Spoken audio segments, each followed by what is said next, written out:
আমরা 100 আসনে নারী প্রার্থী প্রত্যক্ষ ভোটে প্রতিযোগিতা করে সংসদে যাবে এই প্রস্তাবকে নীতিগতভাবে সমর্থন করেছি, কিন্তু এটার পদ্ধতি কি হবে সেটার কয়েকটা প্রস্তাবনা এসেছে, সেটা এখনও আমরা চূড়ান্ত হয়নি, চলমান আছে সে আলোচনা।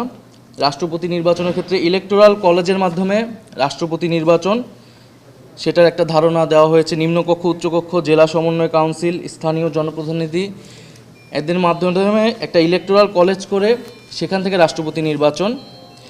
সংবিধান সংশোধনের ক্ষেত্রে গণভোট করা লাগবে। উচ্চকক্ষ নিম্নকক্ষের 2/3 মাধ্যমে হওয়ার পরেও আমাদের গণভোটে যেতে হবে সংবিধান সংশোধনের জন্য। আমরা বিচার বিভাগকে রাজনৈতিক প্রভাবমুক্ত করা নিয়ে আলোচনা করেছি, সেক্ষেত্রে কয়েকটি প্রস্তাবনা এসেছে।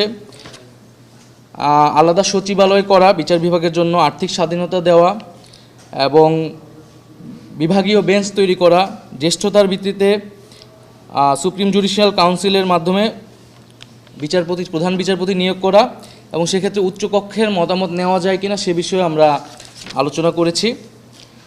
সংবিধানের মূলনীতি বিষয়ে আমরা আলোচনা করেছি যে আমরা দেখেছি যে বিভিন্ন সময়ে সংবিধানে দলীয় মূলনীতির মাধ্যমে আসলে নিজেদের দলীয় রাজনৈতিক অবস্থানকে চাপিয়ে দেওয়া হয়েছে, ফলে আসলে আমরা সংবিধানে মূলনীতির প্রয়োজন আছে কি না সেই প্রশ্ন রেখেছি যে এই মূলনীতির কাঠামোর বাইরে আমরা অন্য কোনো কাঠামো ভাবতে পারি কি না, এবং আমাদের সংবিধানে যে গণপ্রজাতন্ত্রী এবং গণতান্ত্রিক রাষ্ট্রের কথা বলা থাকে, মৌলিক অধিকারগুলোর কথাও বলা থাকে, সেক্ষেত্রে আলাদা করে মূলনীতির প্রয়োজন আছে কি না।